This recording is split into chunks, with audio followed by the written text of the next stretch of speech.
Listen up and drop the fantasy you've been fed. You're about to hear the brutal truth behind the biggest lie modern society sells to women, and the single most devastating trap men fall victim to. The lie? It's the happy divorcee. The image of the empowered woman, liberated from her controlling husband, finding herself and thriving solo on half his assets. They sell you the montage, the wine nights, the travel, the new boyfriend who finally sees her. This isn't freedom. It's a propaganda reel designed to shield women from the consequences of their most destructive choices. I'm telling you right now, the happy divorcee is a statistical, financial, and biological myth. Let's be honest. When a woman initiates divorce, and remember, they initiate over 70% of the time, it is rarely about abuse or neglect. It is almost always the final chaotic act of hypergamous mate switching failure. She didn't leave because he was a monster. She left because she was bored. She confused the tranquility of a stable, safe, provided-for life with stagnation. Her ancient, wired-in biological program, screaming for novelty and potential upgrade, told her that the grass must be greener. Her brain promised her two things: the financial security of her current husband, and the high-intensity thrill of a man she perceived as superior. She didn't want a divorce, she wanted a better deal, and this is where the system gets rigged and the consequences hit like a freight train.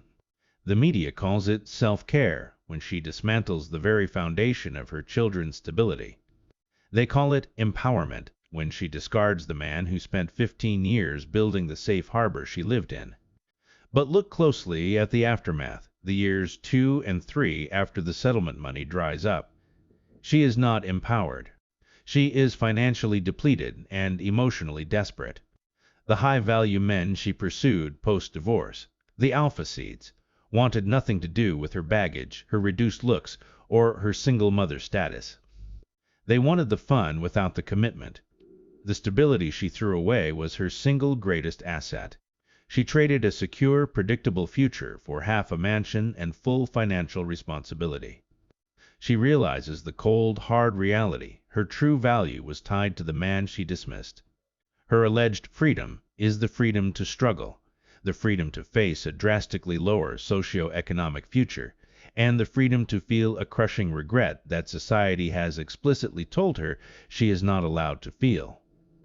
The greatest asset a woman ever held was the quiet, predictable stability of her discarded husband. And by confusing that stability with boredom, she paid the ultimate price. You, as a man, must understand this reality before you sign your life away. To understand the 70%, the staggering rate at which women file for divorce, you have to set aside the romance and look straight at the biology. This isn't about mutual unhappiness. This is an ancient biological program running a kill sequence on a relationship that has become too stable. For women, time is the ultimate enemy. Evolution hardwired them to secure the most viable provider and protector for their offspring. When a woman hits her late 30s or early 40s, two things happen simultaneously, creating a psychological nuclear reactor. Her brain registers that the reproductive window is closing. This triggers a final, frantic, evolutionary impulse to ensure she has the highest quality mate available, either genetically or financially, before it's too late. This is the midlife hypergamy spike. The stable, reliable man, the provider, stops providing the novelty and drama that the brain associates with courtship. The predictable routine means the rush of oxytocin, the bonding hormone, plateaus. The brain reads this lack of emotional intensity as danger or incompatibility. She looks at her reliable, supportive husband and thinks, "I deserve more. I'm bored."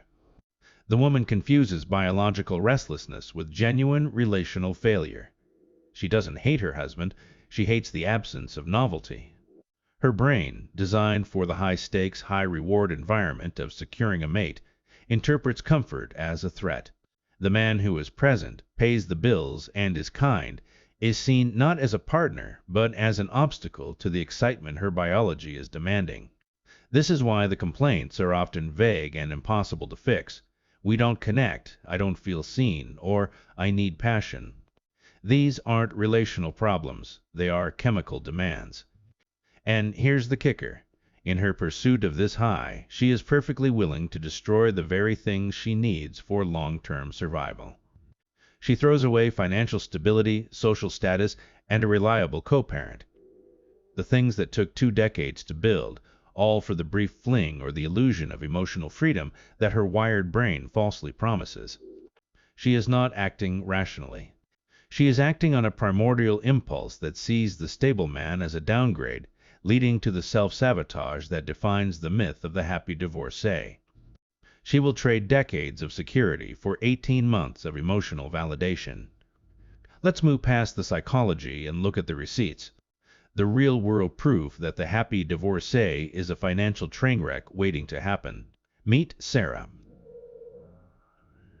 Sarah was 45, married for 20 years to Mike, a successful, dependable engineer, the classic ATM.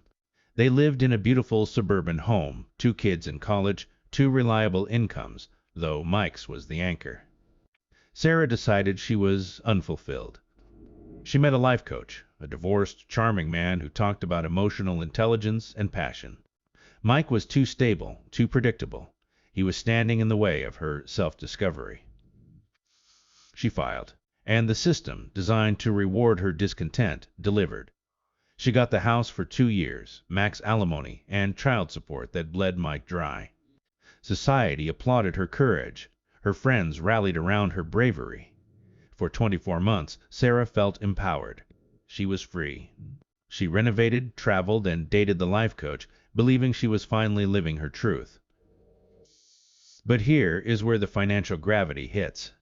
The life coach was just as stable as Mike, meaning not at all. His charm didn't pay the mortgage. Her alimony checks, generous as they were, had a ticking expiration date. When the support ran dry, Sarah was forced to return to the workforce. After 2 decades out of serious career contention, her skills were irrelevant. She took a low-paying administrative job, a fraction of the income she was accustomed to. She had the house, yes, but no cash flow to maintain it. She had half of Mike's retirement savings, but no new income to match the spending habits she'd enjoyed for 20 years. Here's the devastating final analysis of Sarah's independence during marriage. She was a partner in a multi-million-dollar future, enjoying a high 6-figure lifestyle supported by Mike's stable career. Her safety net was absolute. Post-divorce, she is now struggling on a 5-figure salary, desperately trying to date men with Mike's past earning power, while she herself is now a high-liability, low-value prospect on the dating market. She destroyed the financial and social stability she spent half her life building, all because her biology demanded an impossible upgrade. The stability she dismissed as boring was her greatest financial asset. She traded a secure future for a brief, expensive emotional high. Financial independence is not freedom for the divorcee. It is the euphemism for the financial catastrophe she brought upon herself. She will spend the rest of her life in a dramatically lower economic bracket, chasing the security she recklessly discarded. And society will still tell her she made the brave choice. So, you've seen the truth. The happy divorcee is a carefully constructed illusion, built on the wreckage of male stability and fueled by female biological impulses and societal narratives. This isn't just theory. It's a cautionary tale written in the shattered lives of men like Mike and the inevitable regret of women like Sarah. Now, what does this mean for you, as a man navigating this rigged game? You must jettison the romantic delusion. In the current social and legal climate, marriage is not a fairy tale. It is a business transaction, and for men, it is a high-risk one. Before you even consider cohabitation, let alone marriage, understand your financial exposure. Your home, your savings, your future earnings. These are not shared resources. They are vulnerable targets in a system designed to extract maximum value from you upon dissolution. A prenuptial agreement isn't about distrust. It's about financial self-preservation in a world where love is fleeting and legal fees are permanent. The biggest mistake men make is confusing a peaceful home life with a woman's unwavering commitment. Remember Sarah. Her husband provided absolute tranquility, and she dismissed it as boredom. Understand that her biology, amplified by society, can trigger a mate-switching protocol at any moment, regardless of your loyalty or provision. A quiet home does not guarantee a loyal partner. It often merely signifies a lack of immediate external stimulation. You must accept this harsh reality. The modern woman is a financially and emotionally high-risk investment. Her biological imperative for hypergamy, her exposure to endless better options on social media, and a society that indemnifies her from the consequences of emotional recklessness, combine to create an environment where long-term stability is actively undervalued. She is taught that her feelings are paramount, that her happiness justifies any destruction, and that you are expendable if you no longer provide the peak emotional experience her brain demands. Don't pay for her delusion. The happy divorcee is a lie told to keep the divorce industry thriving. It's a marketing campaign for self-destruction, paid for by your assets, your peace, and your shattered trust. Don't be the man who pays the price for her expensive delusion. Understand the game. Protect your position. Build a life of such strength and self-reliance that you never need to enter her casino. Prioritize your mission, your freedom, and your peace above the fleeting promise of a modern partnership. The choice to walk away, to remain unconquered, is not a failure. It is the ultimate act of self-preservation in a world designed to exploit your loyalty.